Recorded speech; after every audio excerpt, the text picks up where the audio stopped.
የቀነኒን ጉዳይ ሳንጨርስ አሁን ደግሞ የብርቱካን ጉዳይ ተጨምሯል እንግዲህ እኔ ለምን እንደሆነ አላቅም ብዙ ጊዜ እንደዚህ ከባድ የሆኑ አይነት ጉዳዮች ሲጀመሩ ቀጥሎ ሌላ ከባድ ጉዳይ ይመጣል እኔ መገጣጠም ይሁን ታስቡበት የሚደረግ ይሁን ዝም እየሳስበው ለራሴ ግራ ይገባኛል ኢቢኤስ አዲስ ምዕራፍ የሚባለው ፕሮግራማቸው ላይ ቀርባ የነበረችው ልጅ ሁላችሁም ሰምታችኋል ብዬ ተስፋ አደርጋለሁ ታሪኩን ያልሰማችሁ የሷን ሙሉ የህይወት ታሪክ ያልሰማችሁ ሰዎች ቪዲዮውን ቴሌግራም ላይ አስቀምጥላችኋለሁ ቴሌግራም ሊንክ ደግሞ እዚህ ዲስክሪፕሽን ላይ ታገኛላችሁ ዲስክሪፕሽን የመጀመሪያው ቦታ ላይ ሊንኩን አስቀምጥላችኋለሁ እዛ ጋር ማግኘት ትችላላችሁ ወይም ደግሞ ኮሜንት ሴክሽን ላይ የመጀመሪያ ቦታ ላይ አስቀምጥላችኋለሁ ቴሌግራም ሊንኬን ጽናት ድራማ ቲጂ የምትለዋን በካፒታል ሁለቱንም ቲና ጂን በካፒታል ጻፉት አትብላችሁ ጽናት ድራማ ከዛ በካፒታል ቲጂ እዛው ጋር ማለት ነው ከዛ ሰርች አድርጉ ይመጣላችኋል እዛ ላይ አስቀምጥላችኋለሁ ሙሉን የብርቱካንን ታሪክ ማለት ነው ከኢቢኤስ ዩቲዩብ ቻናል ላይ ቪዲዮን አስጠፍቷችኋል አሁን በዚህ ሰዓት ዩቲዩብ ቻናል ላይ የለም ቪዲዮን እዚህ ዩቲዩብ ቻናል ላይ መጫን አንችልም ምክንያቱም ኮሚኒቲ ጋይድ ስለሚተላለፍ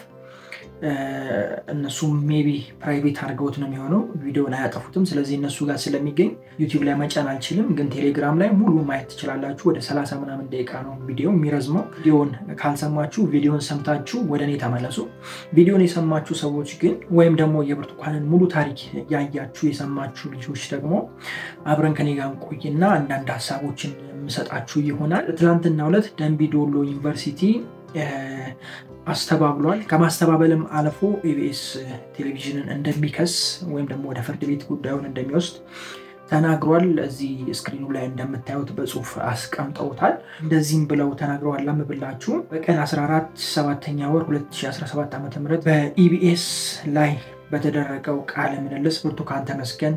ከበደ የተባለች በ2013 የትምህርት ዘመን በደምቢ ዶሎ ዩኒቨርሲቲ የሁለተኛ ዓመት የፋርማሲ ተማሪ ነበርኩ በማለት የሰጠችው ሐሳብ ስህተት መሆኑንና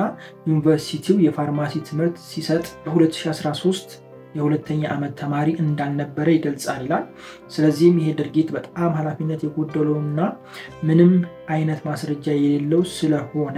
ግልጽ የሆነ ስም ማጥፋት እና ዩኒቨርሲቲያችንን ስም የሚያጎድል ስለሆነ ኢቢኤስ ይህንን ወንጀል እስካልቀለበሰ ድረስ ዩኒቨርሲቲው ጉዳዩን ወደ ፍርድ ቤት እንደሚወስድ ይገልጻል የሚል መልእክት አስተላልፈዋል ማለት ነው ትምህርት ቤቶቹ እንግዲህ ይሄ ነገር እኔ በጣም የገረመኝ ዩኒቨርሲቲው ሳይጠራ ነው አቤት ያለው ቪዲዮውን አይታችሁት በደንብ ሰምታችሁት ከሆነ የት ዩኒቨርሲቲ እንደሆነ አልተጠቀሰም ቆርጣው አጥተውታል እነሱ ኢቢኤሶች ማለት ነውና ዩኒቨርሲቲው ጋር መነካካት ወይም ደግሞ ከዩኒቨርሲቲው ጋር እንትን ማለት ስላልፈለጉ የት ዩኒቨርሲቲ እንደተማረች አልተናገሩም እዛ ቪዲዮ ላይ የለም ተቆርጦ ወጥቷል ለዛ ነው ቅድም ቪዲዮን ያልሰማችሁ ሰዎች ቪዲዮን ሰምታችሁ ነው ያልኳችሁ እና ሳይጠሩ አቤት ብለዋል እንግዲህ ያው ከዚህ በፊት በዛ ዩኒቨርሲቲ ሁሉም ሰው ያውቃል ስንት ሰው እንደታገተ ምን እንደተፈጠረ ሁሉም ሰው የሚያውቀው ጉዳይ ነው ኢቭን ጠቅላይ ሚኒስትር አብይ አህመድ እንኳን ስለዚህ ጉዳይ ተናግረዋል ከዚህ በፊት አስታወሳችሁ ማለት ነው ደምቢ ዶሎ አካባቢ ከህገታ ጋር ተያይዞ ለተነሳው ጥያቄ እስካሁን ድረስ መከላከያ በስፍራው በሚያደርገው ጠንካራ ኦፕሬሽን በአንድም ስፍራ የተጎዳ የሞተ ሰው ልናገኝ አልቻለም መታገታቸውን እኔ አገጥኩ የሚል ኃይል የለም ተጎድተዋል እንዳይባል በሁሉም ቀበሌ በሁሉም ወረዳ በተደረገው አሰሳ ተጎድቶ የተገኘ ሰው የለም አንዴ ችግር ውስጥ አትግቡ ፈጣሪ ይጠብቃችሁ ከችግር ሁሉ ከክፉ ሁሉ ይሰውራችሁ እንጂ አንዴ ከወደቃችሁ በኋላ በቃ ማንንም ዞር ብሎ አያያችሁ ዞር ብሎ እንኳን ቢያነሷችሁ እንኳን መጨረሻችሁ እንደዚህ ነው የሚሆነው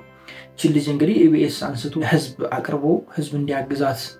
ማድረጉ ምናምን በጣም ደስ የሚል ነገር ሲሆን በነጋተኛው ደግሞ አውርድ ተብሎ ማውረድ በቃ ማድረግ እንደማይቻል በቃ ማለት እኔ ብቻ እኔ ምንም ማለት አልፈልግም ምክንያቱም እኔንም ሌላ ነገር ውስጥ ነው የሚከተኝ ይሄ ነገርና ብቻ በጣም የሚያሳዝን ነገር ነው እኔ በዚህ ሰሞን ውስጥ ያየሁት የቀኔ ጉዳይም እንዳያችሁት ነው እኔ ምንም ማለት አልችልም ፈጣሪ ይርዳት ልጅቷን ማለት ፈልጋለሁ አሁን በዚህ የተነሳ ደግሞ ሌላ ችግር ውስጥ እንዳትገባ እሱን ነው መሳጋው የምሬን ነው ከዚህ ነገር የተነሳ ልጅቷም ወደ ሌላ ነገር ውስጥ እንዳትገባ ነው ምክንያቱም አይሆን ነገር ሲሆን የሚችለው ያው ከሀገርም ሊወጣ ይችላል ኢቢኤስ ምናምን ቢሆን ካልሆነ ለዚህ ተወዋል ሲጀመር ሀገር ውስጥ ያለ አይመስለኝም የነሱ እንተ